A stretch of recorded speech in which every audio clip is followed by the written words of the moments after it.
Hello বন্ধুরা। তো আরেক তোমাদেরকে একটা উপদেশ। তোমরা কি কারোর কাছে ব্যথা পেয়েছো?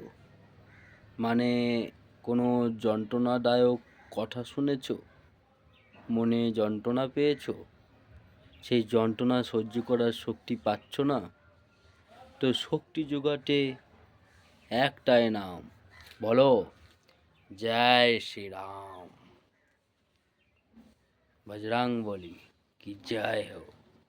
দেখবে কোথা থেকে যেন শক্তি তোমার মনে বাসা বেঁধেছে। কাউকে শক্তি দেওয়ার জন্য বলতে হয়নি, শক্তি আপনা হতেই প্রভু রাম তোমার মধ্যে দিয়ে দিয়েছে। তাই বলো জয় শ্রীরাম।